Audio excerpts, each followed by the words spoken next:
part 2 of our episode with Yogi Cameron and Yogini Jaima. We were talking about understanding your true nature so that you can live a more blissful life. Not that truck or car or whatever that thing was. Understanding your true nature so you can live a more blissful life. Don't forget to hit subscribe and turn on those notifications so you never miss an episode. Screw you, buddy. That's her nature. Hello, everybody. Welcome to Better Together. When you know better, you get better. Or at least we try. Our quote of the day comes from our guest, Yogi Cameron. Every word that you speak and every thought that you think Every word that you speak and every thought that you think are a reflection of how your life will become. She has an or. There's a second one. The outer world is based on your thoughts and mental attitude. The entire world is our own projection. Quick, Dalai Lama or Yogi Cameron? Okay, Yogi Cameron. What up, Heal Squad? Welcome back. Today we are doing part 2 with our Heal Squad favorites, Yogi Cameron and his amazing wife, Yogini Jaima. We're going to be talking about the power of thought and how we can use thought to cultivate a blissful life, a stress-less, didn't say stress-free because I don't think that's possible. Mm-hmm. Neither do you guys. A stress-less and joy-filled life. Guys, how is the outer world based on my thoughts and my mental attitude? Please share. I want to know. Basic law of attraction. So the thoughts in our head are simply energy.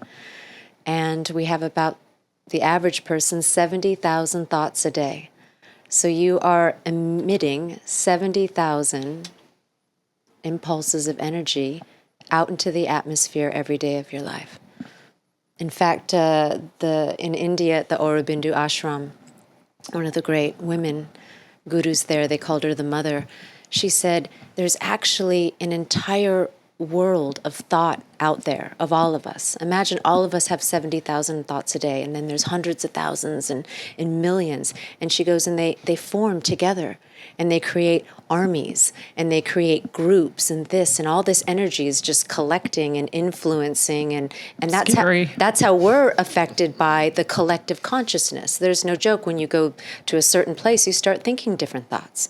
You know what I mean? You can go more into cities. Yeah. A lot of people say, I come to LA, and suddenly I'm thinking like, I have to get plastic surgery, or I have to do this, or I have to lose weight, and then all of a sudden they go to somewhere else that has something totally different, and they're thinking different thoughts. It's just energy.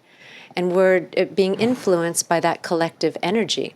But back to what that thought that we're thinking, every time you think a thought, and if you keep thinking repetitive thoughts, which we often do if we have certain fears or certain things that we're fixated on, we keep sending this out again and again. Energy attracts like energy. It's just the operations of the universe. So the thought that you are thinking is sending it out like a satellite and attracting that reality to you, whether you know you're thinking it or not. Well, that's why people say thoughts become things. Yeah, absolutely. But can I propose a real extreme example? Sure. So do we think cancer to us? Right? Like someone would say, like, well, did I create my cancer? Are you saying I created my cancer? Do you know what I mean? Your thought pattern. Jaima's like, you take this one, Cameron. I always hand health to him first, and then I'll... Let's get people to hate you. Why me? I would totally want that to Kevin, too. Because no matter what you say, you will be hated for it, which is fine. There's 2 parts to that. You are thinking things into being. So something can give you a headache. And you keep thinking that repetitive thought throughout your, 5 years, 10 years. And then Ayurveda says that headache can turn into cancer in that journey of 10 years. Right? Because why did you get a headache? When you take a headache pill to get rid of your headache, you never thought about, why did I have that headache? What's the root cause? Yeah, I didn't know I had a brain tumor in my head giving me headaches, but I kept popping the Tylenol, baby. Yeah. Let's get through the day. Got to host the show. Exactly. So then eventually that energy, Jaima is talking about, keep going round and round and round and created that tumor. So it wasn't a tumor at the beginning. Let's call it a headache, whatever it was, right? But because you pushed it and you keep going and the heat in your body this is where the elements come into it, keep that heat and that heat and that heat that you were creating with the air and go. Yep. That weaved, let's call it, to give people a visual of it, that weaved that tumor into being.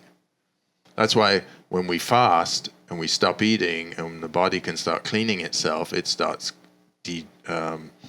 eating that tumor away. It keeps reducing it, because now if we're calmer, we're more peaceful, we're not eating, we're focusing on healing, then the body will reduce it in the same way as it built it. The only reason the body builds it is because it's not getting that energy out fast enough, and it doesn't know what else to do, so that energy gets stuck somewhere and it starts building. So that's one part to it. The second part is it's part of your karma to get that tumor anyway.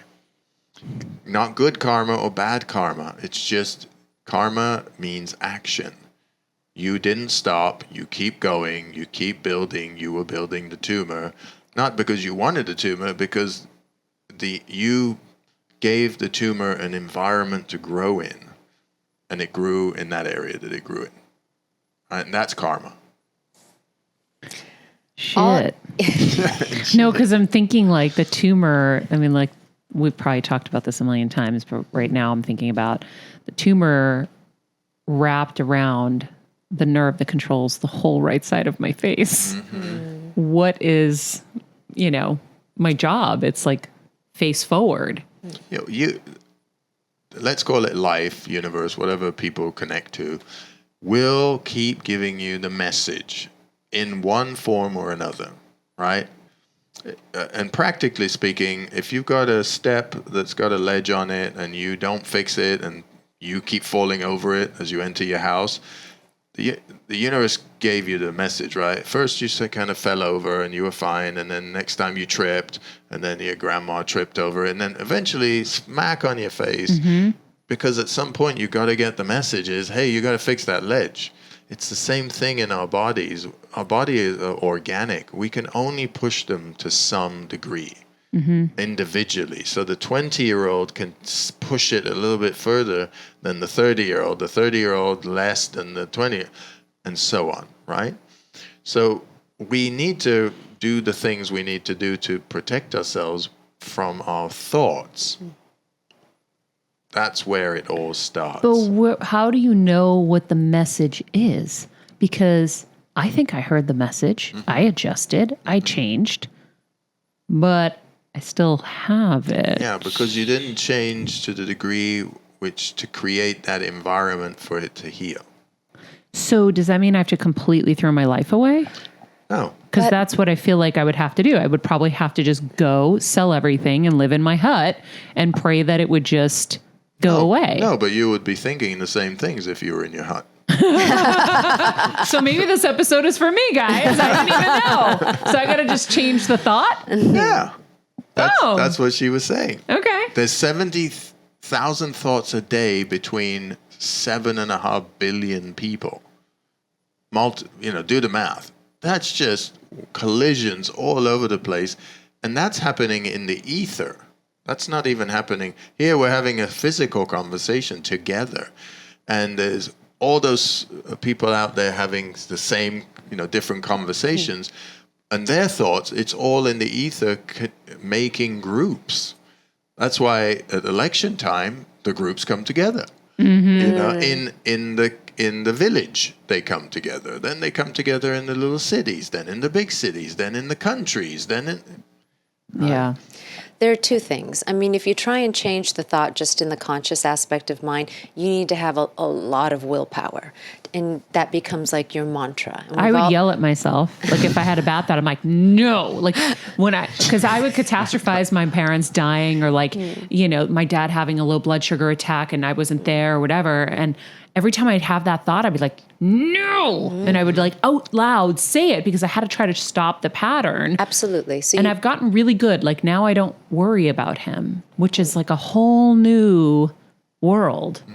So that's one side. You can keep reminding yourself and stating that positive intention or that positive reality, and keep saying it again and again and again, because every time you say it, it's going to implant itself back into the 90%.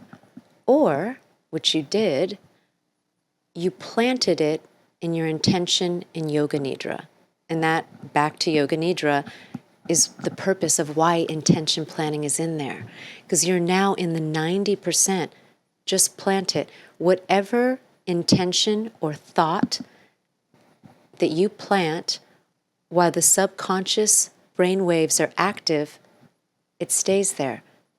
Then when you wake up in the morning and you operate in your 10% consciousness all day long, you have a 90% force there that's working for you, whether you know it or not.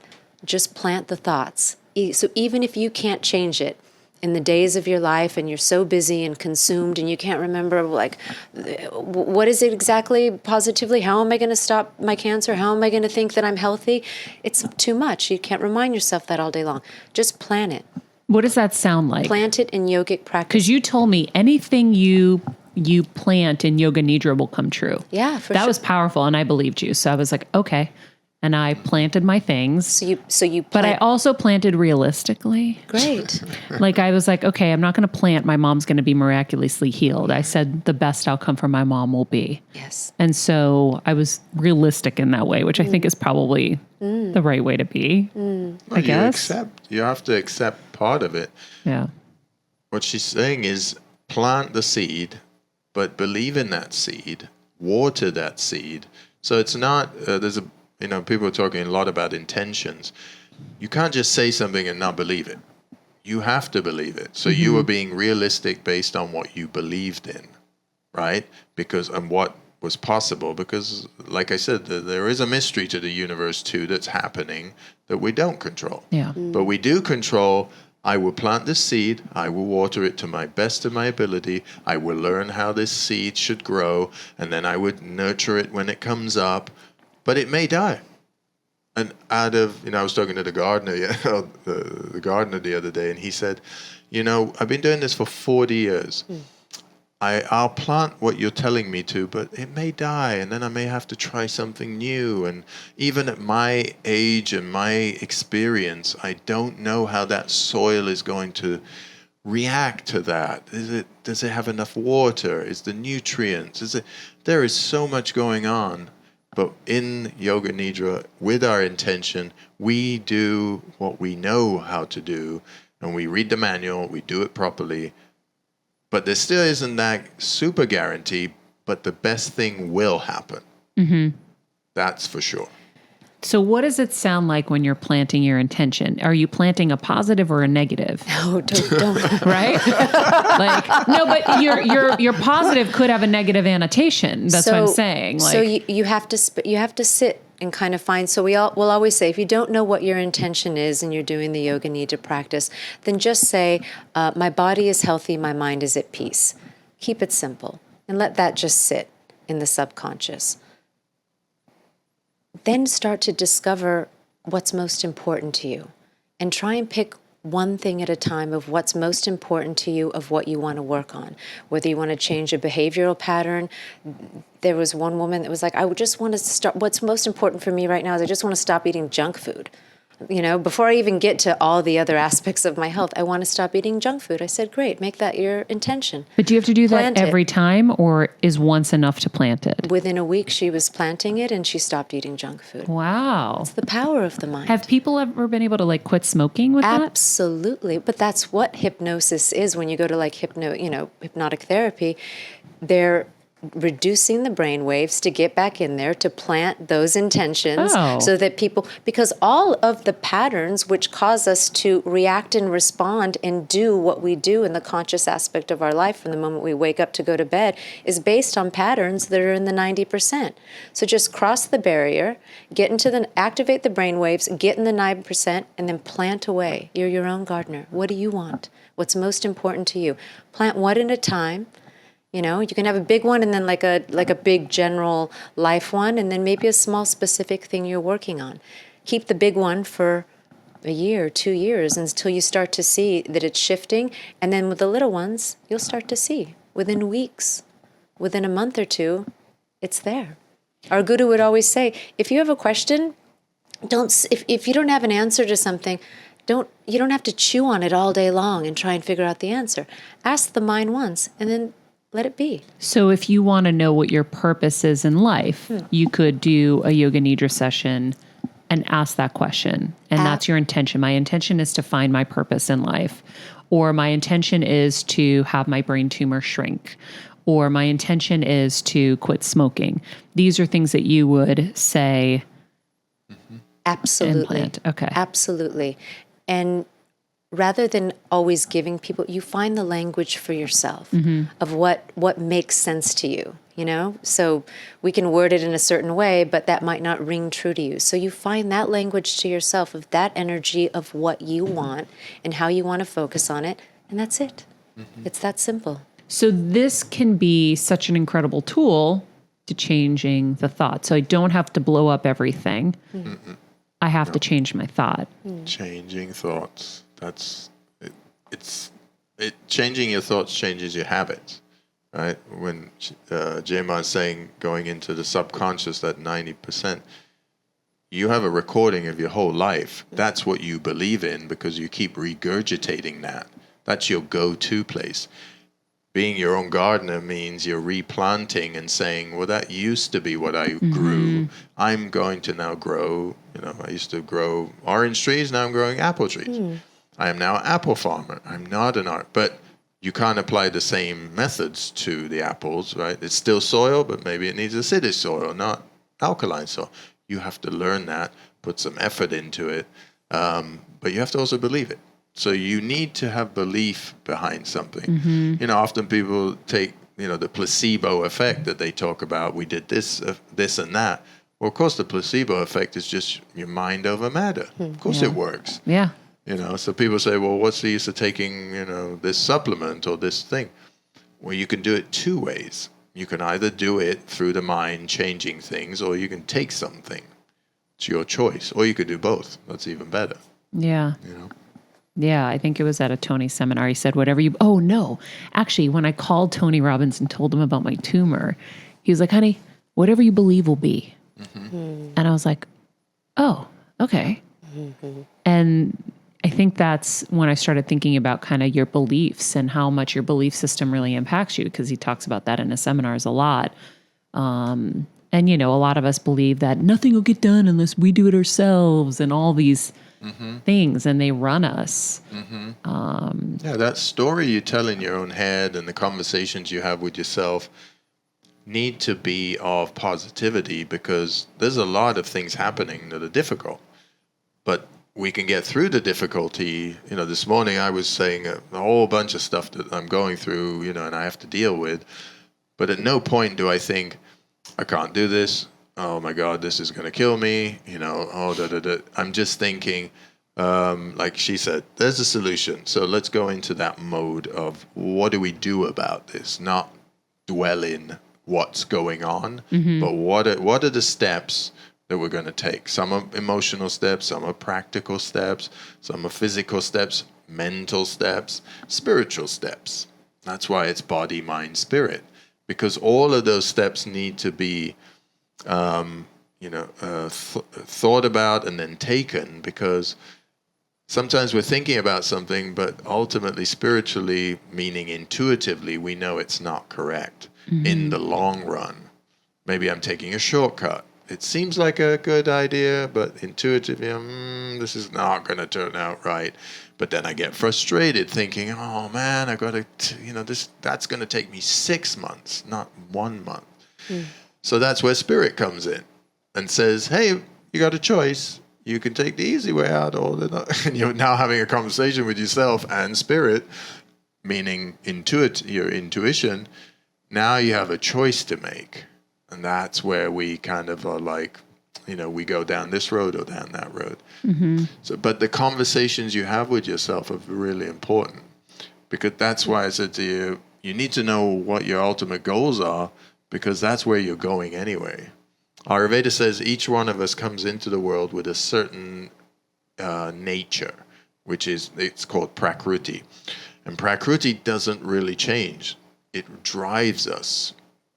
So we have to feed that nature. If we learn our own nature, then we can feed it in the best possible way, nurture it, and get the best out of our nature rather than keep fighting it, right? Because once we fight our nature, we've got discord in our mind. Yeah. Well, how do you know what your true nature is? Oh, you know. You know. You know, Everybody you can knows. watch it in, we have a nephew now that's 2 years old, and it's from birth. You saw, like, he's fiercely independent. He's so driven. He needs purpose all the time. You're like, you know, and then there's another, his cousin on the other side of the family, born 2 months after him, is completely different. She's just like chill and wants to, like, you know, like be affectionate and be nourished and something like that. Their natures are completely different. Now, if they grow up and all of a sudden we try and take the one that was more relaxed and needed more nourishing, she's now that person that has those qualities. But if we put her in a job where she's having to be combative or in a lot of conflict, it's going to completely disturb her because it's not her nature. Rather, put her in a place where what she's good at, that little baby's making me think of our aunt, you know, who is, she's really good with working with older people. She has a lot of patience. She can sit and listen to them for hours. She can help them with things and talk. She's very sensitive. She's very nurturing, you know, so. But if we try and make her do something else, it'll completely upset her. She'll be crying. She'll be emotional. You know, it just doesn't work. So know your nature, because everyone's good at something. But I think there are, and I don't know how Ayurveda deals with like childhood traumas, right? Because there are a lot of people who try to change the nature of kids, right? And so I think that you can create a new nature that is not organic, obviously, to you, but because of all of that. Trauma or nature? So trauma is different, and we may need to correct, you know, trauma, which is a pattern in the mind, and start to help reprogram that pattern with the opposite. So does Ayurveda not believe it's physiological as well? Like it's stored in the body? Oh, absolutely. Okay. Absolutely. Because Ayurveda and yoga are sister sciences. They'll say that, no, absolutely. The memory of whatever the pattern is in the mind, the memory's in the tissues, it's in the muscles. You know, that's why they go through deep panchakarma treatment, where you actually purify all the layers of the body from muscles, blood, tissue, down to bone and bone marrow. What? That's what deep panchakarma is in Ayurveda. I've never heard of panchakarma. Oh, you do I need panchakarma? Yes. We all need panchakarma. Everybody needs But you got to take a month off to do it. A month? Where do you go? India. And what do? They like massage the shit out of you? Well, there's people like me who do it here, but we tend to like to send people there because you can have a spiritual experience. This is where body, mind, and spirit comes into it. Your body's going through the treatments. Your mind is now relaxed, so everything is on the table, It's kind open. of thing. And then spiritually, you're going through why am I here? And my involvement is the most important thing here, right? See, we're scared of evolving because the mind wants to evolve, but that's different. That's why we think somebody's a genius or an idiot, because we have those parameters. Spiritually, everybody is evolving, whether they like it or not. And all of our situations are making us evolve. Some of us are walking into the situation and some of us are screaming in the situation, right? But we're here to evolve. That's basically why we're here. Right? And we find that path. So treatments like panchakarma are there for either maintaining your health or to get rid of a disease and things like that, or manage a disease. But the mind ultimately is where all things are stored. They're in your body, you're affected by them, so you can change that pattern by starting to think something new. Mm-hmm. So it's not like optimism, blind optimism, but it's, you know.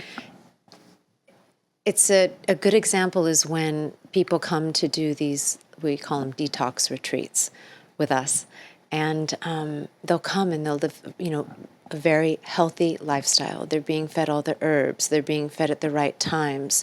Their body is becoming in synchronicity with the rising and setting of the sun. Everything is coming into alignment, but they just kind of feel nauseous. There's a period of detoxification. Even when you start to make the right healthy choices and eat the right food, and even if you're in a confined environment, like we would go to the ashram, it's confined. We're in that world. There's an adjustment period until there's always a period of adjustment, even down to like a new relationship. When people say, I want to do, the perfect example is when Yogi and I came together. I had done all my work. I had done the physical work. I had done the mental work. I was, initiated as a teacher and had been living in India. And I finally set the intention that I wanted to know love in my life, real love and partnership in that union. And no coincidence, you send that message out to the universe. Within a couple months, he comes back into my life because he was already in the sphere. I just didn't know it. And he came back. But the first year that we were together was difficult for me. It's like if you're used to eating junk food your whole life, and all of a sudden someone's giving you really healthy food, you're like, yeah, this is good for me, but I want this. You know what I mean? I would emotionally create stuff because the mind is programmed for that. So even though I was doing things different, here's the body addiction. The body is used to the high level of stress hormones. The body is used to the conflicts and maybe from the past relationship, the stress, the disagreements, the shouting, whatever it is. That it doesn't know what to do with this new thing. But it actually is like chemically addicted to those hormones. Now you're like giving it serotonin and all these love hormones, and he's so affectionate and loving and everything. But it's like the body wants to create a situation to give it those stress hormones because the body is addicted to that emotional behavior. And that's where it thrives. You got it. On the surface. So that's that. No, because for us, I always say to Kevin, I'm like, shit, we really thrive in war. And we don't, because we've just been in war for so long. That's why I understand it so well, that we don't know how to be when there's no war. So then we're going to seek war. Like, it might be somebody else's war. Absolutely. So I'm having to try to reprogram all of that. So then what did you do? Go through it. I mean, first, I'm in the practice of being aware of it. So I'm knowing that this is a process, and I'm going to just keep saying, okay, I'm doing this differently. I don't have a pattern to fall back on that knows this. So every day I just got to keep implanting this new pattern again and again and again. And interestingly enough, the way the cycle of the universe is, every time that sun or the moon in every 28 days of its cycle, moon directly affects the mind, it's rebooting patterns and rebooting patterns. So when you keep doing a habit, that's what they say, within 30 days you can make a new habit. Within 60 days you can even fix it deeper. It keeps happening, that it's being imprinted by you doing it every day, and then that's going back into that 90%, being stored there, and then that eventually will become that new healthy choice of whatever you're doing in your life that you've made will become the predominant pattern. That's why you guys were saying, don't feel guilty. Because I remember when I was leaving, just before I was leaving, you said, don't feel guilty when you fall backwards. You're falling backwards because that muscle is so much stronger than the new one you're building. And that stuck with me, and it gave me so much relief. Yes. Because you beat yourself up and you're like, but I'm trying so hard. Or Kevin will shame you. He's like, you and all your, foo-foos and your thises and your gurus or whatever, you hang on to it for a week and then you come back and you're complaining. And I'm like, but I'm trying. And that made me feel so much better because it is a new muscle we're building. And so as you're building that new muscle, it's not going to all of a sudden be Hulk Hogan, but you can get it to be Hulk Hogan if you keep doing it. If you keep doing it, and it's important. The important factor needs to be there. Because most people don't do it and feel bad because they ultimately don't want it. In my first book, I always tell my story of my friend Pino, who would come to my house. He knew me before I went to India. And then when I came back from India, I said, I've made these adjustments. And he'd be like, okay, let's go out and drink. And I'm like, okay, I don't do that. Let's eat. I was like, it's like 10 o'clock. I'll go to bed. Your fridge is empty. You know. But he came to my house one day and he said, I want to be healthy. I was like, okay, why do you want to be healthy? He said, well, my wife's telling me I've got to be healthy because I drink and I go out and I do all this stuff. I said, so what are you going to do with all this health when you have it? He's like, I don't know. I haven't thought about it. I just want to have it. I said, well, are you willing to stop drinking so much? He's like, no way. Are you going to eat earlier? No way. I love eating. You know, I'm Italian. I love to go out and have wine. And I need to go out till 3 a.m. You know, he's a music promoter. Nicest person in the world. Just you would want him to be your friend. Mm-hmm. I said, you would be so miserable if you didn't do all these things because you just told me what brings you joy. Yeah. The fact that it's not good for your health is a whole different conversation, but that's not who you are. You're not Mr. Health. And, you know, he was at that time 60 years old. So now he's still doing what he does. He's still happy. And his journey's going to be his journey. And his journey's going to be. So acceptance of who you are, what your nature is a way better life ultimately than giving yourself stress about the things you're not doing, and you will not do them. Right? Stress is worse, is your worst enemy if you're giving yourself more stress about not doing the things you're not going to do. Double stress, you're right. That's double stress. Just at least have the stress of, hey, I'm not doing, you know. Yeah, my nature at 8 months, I was walking. And I was like, let me out of here. I just want to go and I want to do and I want to be. So, I mean, I have the picture. My mom took pictures. I'm in this like I was monochromatic before monochromatic was cool. I was in a red turtleneck and red pants and I get this big Mickey Mouse smile and I'm walking at 8 months. Like that's just. You're ready to go. Me. So if you know that nature, you do the healthiest things you can to keep going to wherever you're going, your destination, whatever that is. And that's the best you can do. And that's actually more healthy than all the other things. Yeah. Being healthy isn't, oh, now I'm a vegan. Now I'm a vegetarian. Now I don't drink. Now I don't do this. That's not being healthy. Because then if your mind isn't joyful and you're not happy and you're not spreading the joy in the world, you know, like first time I was in India and I said to my Ayurvedic guru, well, I think I'll stay here and meditate. And he was like, well, what use is that to me? I was like, well, you know, I didn't know what to say. He was like, and all this knowledge that you have and everything that you can go help a bunch of people, what about that? You're going to stay here and meditate? That's not an answer. So the point he was giving me was be useful to the world and go do good in the world, but be happy and be joyful. So it's not about stopping this and stopping that and, you know, sitting in your hut, you know, to your point. The hut sounded cool till I got the nature discussion because obviously I would then have your nature would be an amazing hut. It would be that hut, simple hut, that would become an amazing hut. And then suddenly you'd be like, but I miss my dogs. And then the dogs would come in and then the poop would come in and you're like, but I could then turn this hut and replicate. And before you know it, you would have a village and you would be running and managing that village. Yeah. Because that's your nature. Well, and also I think for me, what I've realized is I must have chosen a path like this for a reason. The reason I have, you know, listen, and this comes with the caveat of I know I've also had an amazing life. I really have. Doesn't mean it hasn't been rainy. And it's been really rainy for the last 5 years. And I was joking on Live with Kelly recently when I was filling in for her. I was like, I got a huge umbrella. So anybody wants to come under, I've got a huge one. But I think for me, when I look at my patterns, like from anything that I created myself was always about helping people and sharing information. I love learning and sharing it. And so I was like, okay, I must be going through all of this because I'm supposed to keep learning and sharing. And with growth and evolution, there's pain. So you got to go through the pain to get to that kind of next evolution. So that's what I have felt for a really long time. Yeah, it's the mysteries of life. You have to go through them. And that's what keeps you going.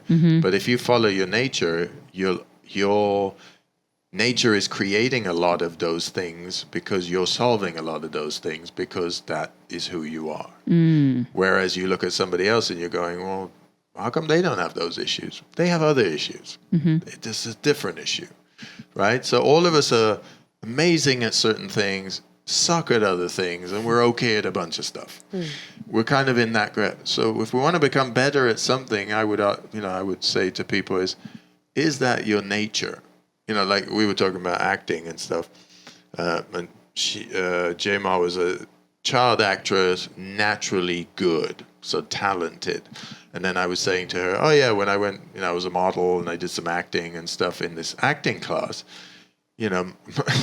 I was not an actor, right? It was just not a part of my nature, because I would come in and I'd be like, oh man, you want me to shout at him? That's not cool. I really want to hug him. And my teacher would be like, oh, what are we going to do with you? And he was like, okay, now you got to pretend to be. I was like, and I was doing yoga and meditating and stuff. I was like, pretend? I want to stay in reality, dude. It's like, oh, you got to get out of here.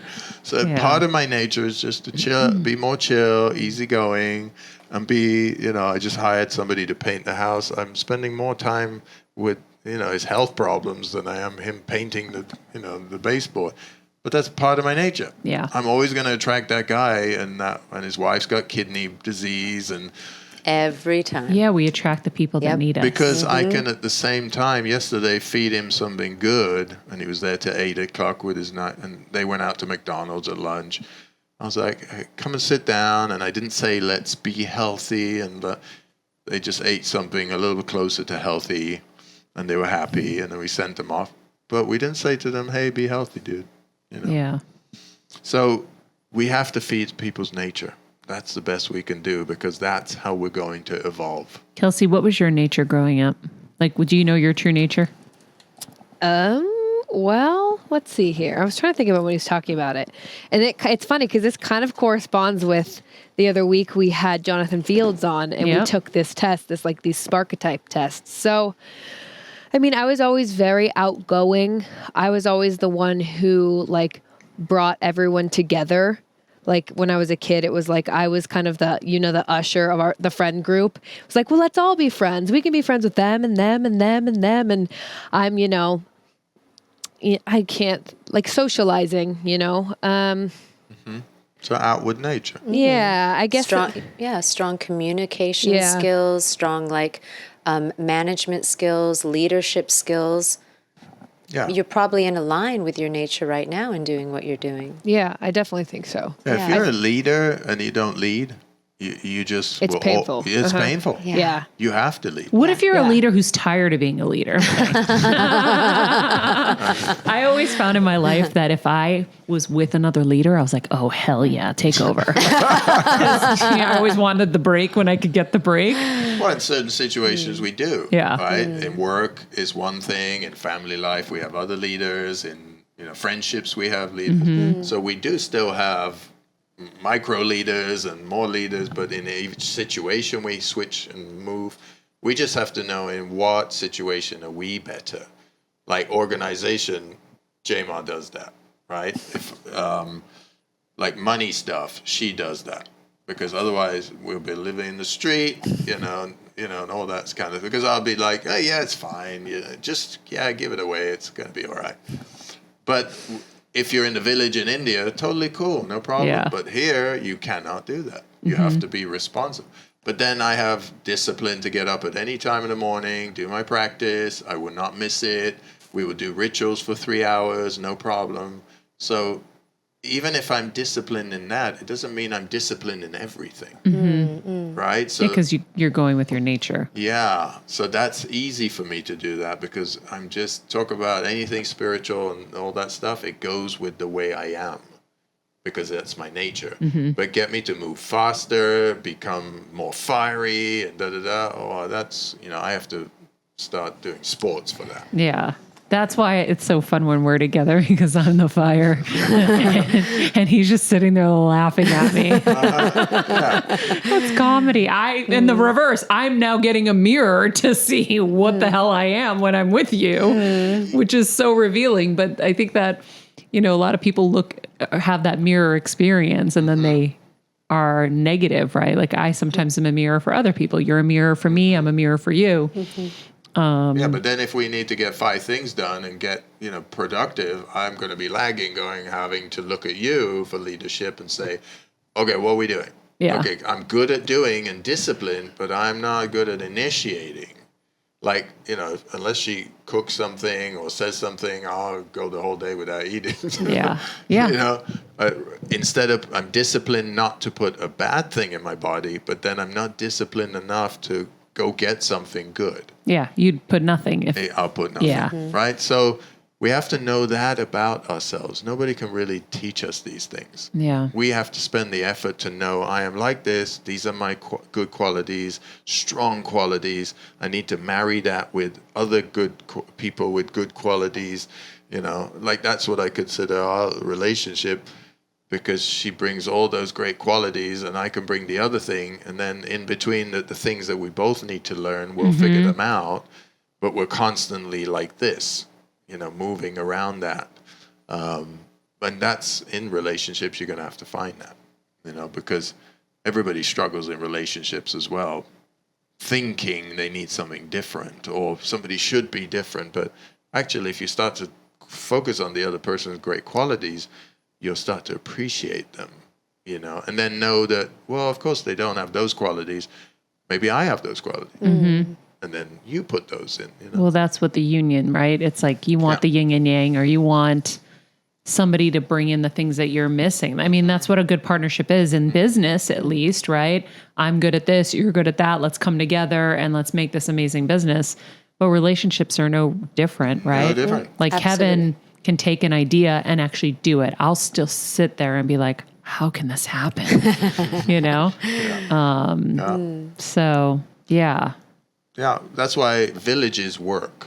The reason we used to be in a village and it worked was because we all did what we did better. And the village came together, right? So, and that's why the village didn't have stress really, because everybody was in this union of relationships, right? It wasn't, of course you were married to this person, but it wasn't, you were in a relationship with all the other people and you had a duty. And when everybody had their own duty to do, so nobody felt useless, nobody felt underappreciated, because everybody had their thing to do. Mm-hmm. Like when we go to a village where we were married in India, we step into, everybody's doing a duty. So everybody knows their place. Nobody feels useless or gets up and going, oh, I don't know what I'm doing today. Oh my God, my life is falling apart. Or, right? Here in the Western culture, we're trying to individually do everything. Yes. Maintain my house, maintain my career, maintain my relationships, maintain my friendships. We are islands unto ourselves trying to do it all. It's exhausting. Yeah. That's why when we come together, it's way simpler, nicer, kinder, and we feel better. And that's what some people are doing. They go and buy land, bring people together, and start going back to village life, literally. Tiny homes and all these great things that are happening. Because people are like, we went to dinner with a friend the other day, James Hyde, and he said, I got to a point where I said, does the house own me or do I own the house? And when I saw that the house owned me, I had to get rid of it. It was just not making me happy. Right? Because of the responsibilities attached. It was just too much. I know. That's how I feel. But also because I'm a widow now. Kevin died. I'm kidding. The running joke, if I didn't say it in this episode, is Kevin is in Connecticut. He looks amazing for a dead guy. He's doing construction again. And he's like, did I die? And I just don't know. And I'm like, well, I kind of feel like a widow. It's been so long. But I think... I just lost my train of thought. It was about the house owning you. Yeah. And I feel like it was great. We invested in all this stuff and now I want to liquidate and simplify. And so even this house is like, I'm always like, oh, should I just move on and have a simpler life? I'm still trying to get Wi-Fi to work here. What a nightmare Wi-Fi's been. But we did have a crook who came in and cut all the wires. Oh, no way. Yeah, it was great because Spectrum called, they checked on us and they're like, everything's fine, but we'll send someone out. Meanwhile, the crook was here. The crook literally cut the wires in the interim, left. The Spectrum guy goes, wait, I just tested this hours ago and it was fine. Wow. This person came and cut the wires. And I'm like, oh, okay. But it's, and I get to the point where my always advice to people is like, buy your home, invest in real estate, and do all these things. And now I'm like, don't buy a home, get a condo where you have no responsibility. And the smallest thing that doesn't, you can't accrue stuff and you won't. So, but I think we go into different phases. Exactly. Timing. Everything's timing, because if you got the energy for it, you do it.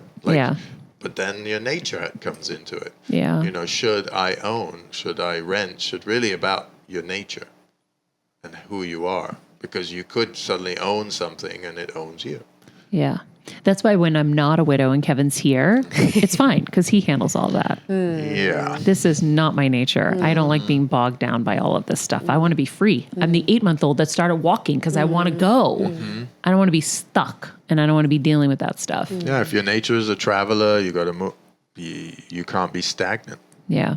So when you are stagnant, you will create the fire or whatever you need to create to get you moving.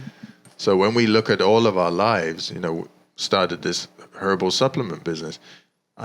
People are like, oh, it's amazing. And then I'm like, I am doing things that I've never done before. I am so uncomfortable in all of it because I am not a fiery person and I'm having to raise my fire. And it's a challenge every day because my nature is grounding. I'm more earthy. I want to think slower, everything. You can't do that in this world of running a business. But isn't it contradictory then to what we're saying? Like work with your nature? So there's your nature, which are your natural strengths. But then we have our weaknesses, which are not our nature. Is this Jaima the wife speaking now or Jaima the Yogini? I'm kidding. Actually, I'm totally kidding. The one who went, get out of the house. She's like, get your ass up and let's build a supplement company. Oh my God, you can't even imagine. I started to say, I was like, go play tennis again. I bought a big TV for his birthday and started to make him watch football again because he loved it, to get his fire in the body, the rajas in his mind going again. The fire started going, and when he was able to handle all of these things because he was so chill. Because she can handle 10 things at the same time. The fire can go. She gets so many things. Yeah. Well, we'll get to that. Feminine energy, masculine energy. We have them both. Yeah. That's where our yoga says we can use both energies. It's in us. The fire is the masculine side. The nurturing, cooler side is the feminine side. That's man and woman, right? So she gets that done so quickly, and then I wanted to build this thing. But she said, but you can't build it in your nature. Yeah. So if we want something which is out of our nature, which is the other thing, we have to step up and go into another mode.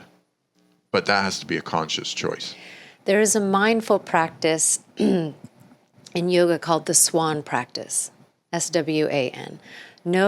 Be mindful of your strengths. Make a list. We have everybody make a list of your strengths, your weaknesses, your aspirations, things that you want to do and your goals, and then your needs. We just have, what are your basic needs? What do you need to do to cover your basic needs? Whatever that is. And that's part of the simplifying.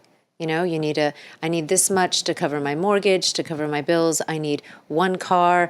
I need, maybe I don't need a live-in housekeeper. Maybe it's okay if someone comes 3 days a week. It's letting go. It's little shifts, but it's that process of simplifying, just knowing your needs. So then, you need to get your needs covered so you don't have the stress of your needs. And then but then what are my aspirations? I have things that I want to work towards, things that I want to create. That has to do with like that spiritual journey, the soul's purpose, what it wants to, what the journey is in this lifetime. So we want to keep on that journey, have our needs met, simplify our life. Needs are met. I'm continuing on my journey. Then with my strengths and weaknesses, I'm taking my strengths and I'm going to align that. I'm going to use my strengths to cover my needs. So whatever I'm good at, I'm going to make sure all my needs are met by doing what I'm good at to cover my needs. Now my weaknesses, I'm going to focus on them one at a time and start out of my list. And if I have a list of 10 weaknesses, I'm going to become aware of them and start to try and make them stronger. And you start to actually, in yogic practice, work on your weaknesses, which is a lot of what you've been doing the past couple years. And it's pretty amazing. Like, I watch him now, I'm like, wow, like you just became a businessman. In the past couple years, you went from like yogi in the cave to like businessman, all just through this practice. Because matching it to my aspirations, strength, weakness, aspiration, needs. So there's a purpose behind it that makes you feel good about, okay, I'm going to go fiery for this period of time, get this project done because my aspiration is this. Yeah, so I've stepped out of my nature to get my aspiration done. Now, there's another point to it. Everything has another point because that's the way life is. It's part of my evolution. I'm evolving. If I had continued in my way I was, I wouldn't have evolved as much. And that has to do with astrology, because part of Ayurvedic medicine and yoga and all of that has Jyotish, which is astrology. I'm going into a new 19-year cycle of Saturn, and Saturn is where the fire is. It gets things done. Where I was in 16 years of Jupiter, and Jupiter was spirituality for me, dragged me really into, I'm going to shave my head now and stay in India. I was really about that. Now that I know I'm going into this new phase, I'm going to be supported by that energy. So you work with it. Yeah, so I'm taking all my spiritual knowledge and my practice that I've been doing for 18 years. I'm still doing my practice, but I'm not taking on new practices and going deeper and deeper and deeper.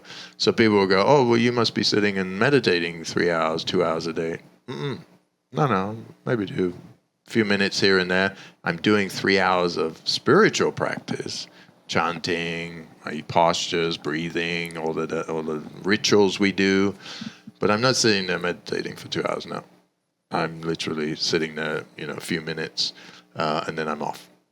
Because that's going to help me evolve spiritually going in. Because spirituality isn't sitting down and doing your practice. That's practicing. Spirituality is taking the energy that you just created and then taking it into reality, which is your day, and using that spirituality to be kind and be gentle and be inclusive and be all the things which are spiritual. That's why it's ality. Exactly. So it's not about, I do my practice and then I'm going to the world and I'm a complete asshole to everybody because that's how you grow a business. No, it's not about that. Because you can't have one without the other, though. Had you not laid this foundation, you can't go into this next thing. And then, by the way, after this, there might be the next chapter where you go in deeper to get to your next chapter. And then some people go into the Himalayas and disappear, and some people completely renounce spirituality and go and, do, sports or whatever they do. That's the mystery. Because people are like, well, I don't understand. So-and-so, they were doing that, now they're doing that. What is going on? They're completely...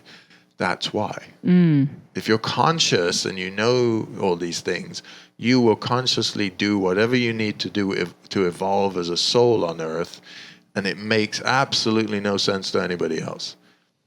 And I'm not talking about the people who are unconsciously doing all kinds of different things, and they're just going around in circles. That's different. I'm talking about if you're consciously going through it and you know what you're doing, then you are growing. You're spiritually evolving rather than chasing your tail, Yeah, which a lot of us do. I love that. Wow. A lot to think about. Yogi Cameron's in fire mode. I never thought I'd see the day. I got on a tennis court. I used to be a tennis player. I'm now like, I literally tell the other person, I'm sorry, I don't know how to hit this ball lightly. So if I hit you, because I used to be a player, so I'm like, I'm just going for it.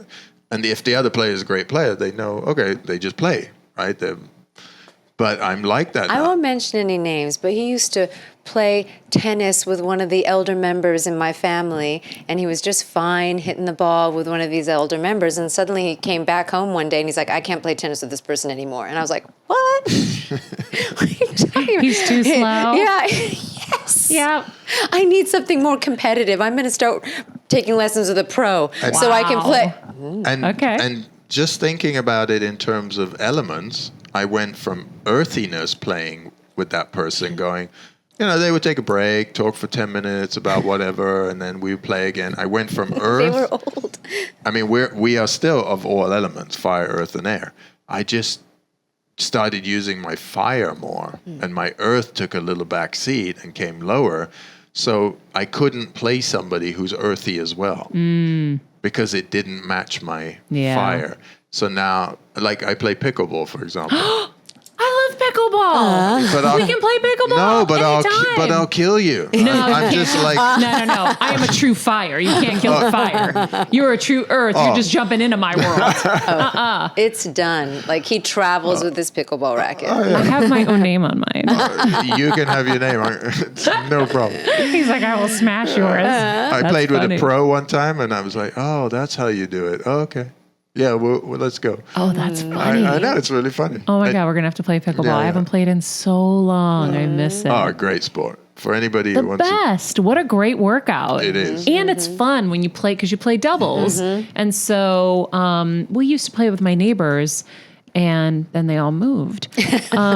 So it was a lot of fun. It's a lot. So my nature was, I now want to do some sports, but I don't really want to go for a run.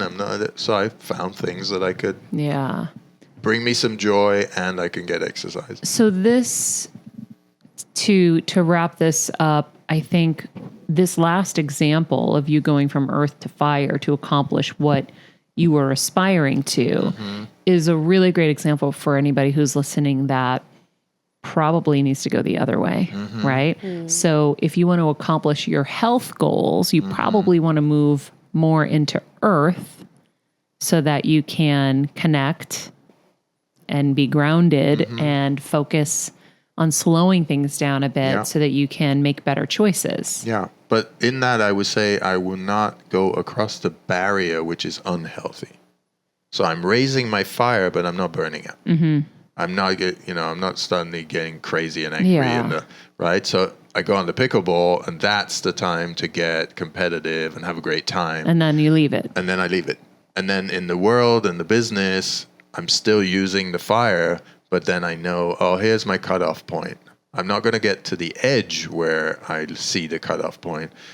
I see in 20 yards it's coming. Now I need to go do yoga nidra. Now I need to connect with my body. Do I need to eat? Do I need to have something warm? See, if I do it 20, 30 yards before the edge, I'm in a place where I can do it, quietly. Once I'm on the edge, I'm going to do things haphazardly and do it out of fear and this and that, and I'm going to make wrong decisions. So, it goes back to that point we were talking about, is that stress is a part of the operations of the universe. That is the nature. So, but don't stress too much that it breaks you. So he'll put himself under stress, we all will, to move forward, to keep hitting our goals and doing whatever we need to do. But don't stress it too much to where you break. So it's always knowing, don't get to that, over tension. And that's why just a little practice of being able to relieve the stress and tension from the body and from the mind, let it restore, rejuvenate, rebalance, and then start again. Yeah. Just a little bit. That's like, I was telling Kelsey recently, when I used to get to that brink, right? Like, and I'm on the cliff, I would beat myself down more. I'd be like, no, you gotta push through. And that's just no way to do it. So now what I've done since surgery is when I'm on the brink, I just stop. And even if it's 5 minutes, I give myself a prescription, go sit down for 5 minutes and do nothing. And then everything calms down. Beautiful. And then your catastrophizing is over, everything's over, and then you're better. So the other day, Kelsey was like, I'm fried. I go, great, we're going to go for a walk. So we walked around the yard and we looked at the trees, and I was like, we got to just get up and move. And I said, whenever you guys are getting to that place, just get up and move, because movement is going to give you air. You're going to actually breathe. That's why working out, I think, is the secret to working out is less about working out, more about breathing. You're actually getting air in because we don't breathe. You were talking about breath earlier. The second someone says breath, I actually breathe. And so, so I think that's really important. Guys, I could talk to you, as you know, for hours and hours and hours and hours. So we'll have to do this again. In the meantime, everybody, if you want to know more about their supplements, inspireliving.co. The supplements are called 108 Health, and we'll link to the website and the Instagram handles in the summary of this episode. Of course, you can find them on Instagram at Yogini Jaima and at Yogi Cameron. Those will be in the summary as well. And until next time, guys, I will be yoga nidraing. It's going to be my new thing I add in permanently. And we'll see who else does.